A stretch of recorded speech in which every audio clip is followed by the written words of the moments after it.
Today, my goal is to fill out as many prompts as I can in this writing prompt book. But first, I gotta get coffee. And make the bed, and get dressed, and make breakfast. So ignore my cold in the voiceovers. Okay, tough decisions. Should I deal with my long hair that's been really annoying me because I hate the way it feels, or should I put it up? Or should I get Earl Grey or coffee?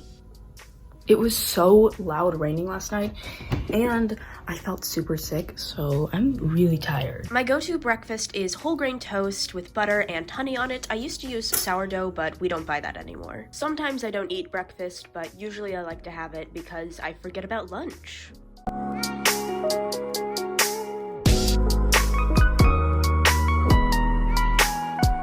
I know it's bad manners to walk, but if I'm going to be sitting down writing all day, I am absolutely going to pace around the island. There are a few things about like the way I write that I have to know about myself in order to be successful when I am writing.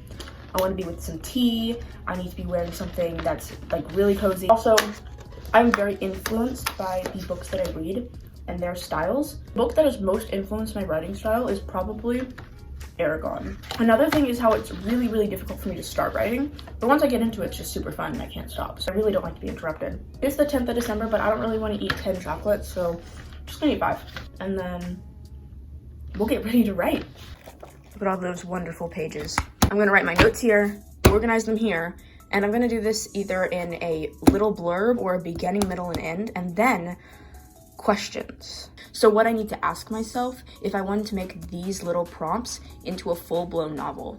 I hate historical fiction, however these 2 prompts are like really good, so I'm gonna do something with them. And so I began writing the first round of writing prompts. I split this day up into 3 different rounds, so I would write a little bit, take a break, write a little bit, take a break, and then write again. So in this first round, I quickly realized that although my pen is absolutely full, it was not coming out the way I wanted it to, so all of the ink was uneven and it really threw me off. I also focused on figuring out the format of these writing prompts and what I was going to write. And I also didn't end up writing many questions. After 2 prompts, I sort of realized that I just needed to write down story ideas instead of a full-blown outline. The book is organized by genre. In this first round, I was writing historical fiction and mystery and suspense. However, the historical fiction turned into mystery and suspense, and the mystery and suspense turned into fantasy. While trying to figure out the format of these story ideas, I quickly realized that my first idea is never going to be my best. I should have learned this lesson when I used to be an artiste, but I didn't. So I had to remind myself of this fact in a way of writing 8 different story ideas for 1 prompt. It's been like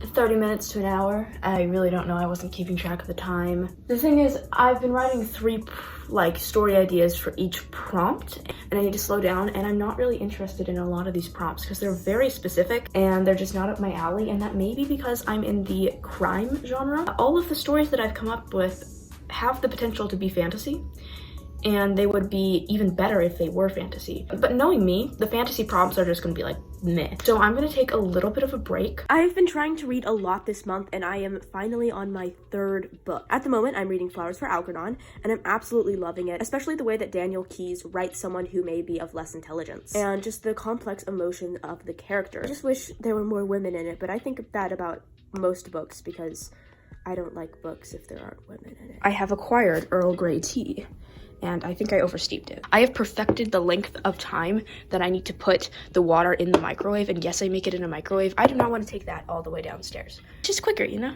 Alrighty, back to work. So now we are entering round 2. This round was probably the most fun. Every single prompt I went into, I was preparing to say in the voiceover, oh, I hated this round and this prompt. This was probably the worst prompt I've done. And I actually ended up coming up with some really great ideas for each one of those prompts. I actually wrote a prompt, like a story idea for this story. So I'm gonna try to find that in my notes app. With a lot of these prompts, I also had ideas in mind the second that I read the prompt, and that was super duper relieving. I wanted to challenge myself in this way so that I could get my creative juices flowing and feel inspired to write again, because I've really been in a rut since November and NaNoWriMo ended. I'm gonna be honest, I've been really into heroes, like superheroes and villains lately, and I don't know what the heck is going on. I came up with one story idea and they just keep coming. So I just flipped through the whole romance category, wrote a couple of course, but I realized that these romance authors are just like, they're very creative. I'm sure you're gonna find something for the story ideas that I've written because It's romance authors, guys. They're relentless. They're creative. I love them.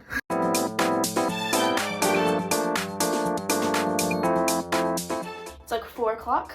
Just got home. I'm gonna get some tea. I'm gonna get some water, and then I'm gonna write. Alright, it is time for round 3 of this video. It gets super dark in the winter super early, and that kind of tripped me up. I was also getting distracted a lot during this round by the music I was listening to. You know, just standing up to have dance parties to Case 143 and stuff like that. But I wanted to do more quantity over quality and just get through as many prompts as I could. This was mainly because I felt like I wasn't really completing the challenge in the way I was supposed to, but I also wanted to just look at all the prompts in the book. I ended up writing on 12 different prompt pages and had even more story ideas. I have a terrible cold. I feel nauseous. It hurts. It's painful. Alrighty, I am going to take a little bit more of a rest and just wind down for the night. My allergies have gotten worse. And then I'm going to review all of the writing that I did. It may not seem like that many, but it's a lot for the time that I had. All right, let's go through the prompts that I did. So the first one I did was a queen's taste tester who's immune to poison. I wrote 2 ideas, and I like the second one better. It really has a time limit, and this one has so many loose ends. Arriving in a small town that has a secret. I wrote 4 different versions. Some of them involve superpowers, some of them involve crime, some of them the villagers are innocent, and some of them they're villains. And then I did page 24, which is a child's artwork corresponds to a series of murders in town.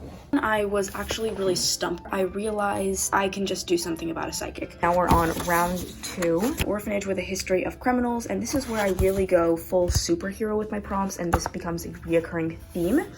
I decided to do one about a cult because down here it says like brainwash and program. I really like the second one more though, which is bored superheroes take over an orphanage to create foes for them. The kids are smarter than they thought they were though. 2 people are introduced, but neither of them admits to having met before. I did 4 different ideas for this one. I had some ex-spies. I wanted to do an enemies to lovers one. There is hero finds out that their old villain rival was hired at their agency. However, it seems like the villain is really trying to change. An enchanted kissing booth, and I only had 1 idea for this one because I kind of just saw it and was like, oh, I have a story idea, and wrote down that story idea. The perfect person, but they're only a hologram. This one sort of goes like off of the prompt. So to get revenge, a scientist makes a hologram to make his enemy fall in love with, and over time the scientist ends up falling in love with the enemy. We're going into round 3. I actually haven't been through all the prompts, but I'm so tired, and it worked wonders. So I'm writing a letter that you're too afraid to send. These are just like different letters that they could be scared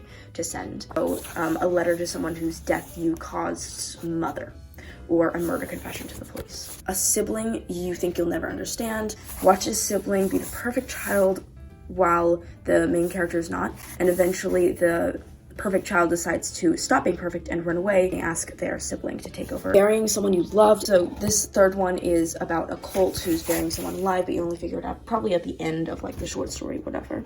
Deja vu, or is it? I had this one immediately when I saw this page. The allure of a stranger, and this one's probably the weakest one. It's like a slice of life, really wholesome. 2 people are always in a store at the same time, and one finally decides to talk to each other, and it turns out they've been making crazy stories about each other the whole time. So your diary is leaked and becomes a best-selling phenomenon. I thought it would be cool if a serial killer's diary is leaked, but the serial killer has to pretend, oh yes, it's definitely fiction. So as you can see, I only have like 1 idea for both of these, but this one is the Grim Reaper comes to Earth and is celebrated as a hero, and a woman who doesn't know she's haunted by her pets. Centuries old information network run by vampires. This is the worst one, not even gonna read it. Waking up in a parallel world after an accident. This one, I already had a story in my head, and I was like, wait, this story that I've been meaning to flesh out corresponds to the prompt. A keeper of magic bees. Again, this one's just very wholesome. I feel like a lot of the fantasy prompts take a very either wholesome turn or a very dark turn. And the last one that I did was about a tattoo artist with cursed ink, another wholesome one. Ink makes the tattoos come to life, and so people come to like get a tattoo so that they can be friends with the tattoo for like a lot of different reasons. If you are a writer, you just really should get any story prompt book. I like this one because it has all different genres, and there's a table of contents for the genres, and there's cute little doodles. This is an amazing exercise, and I'll definitely be filling the whole thing out and referencing it when I have writer's block. My voice is going out. This is terrible. I really need water, I really need chapstick, and I really need sleep. Like and subscribe. I will see you all next time. Atlas out.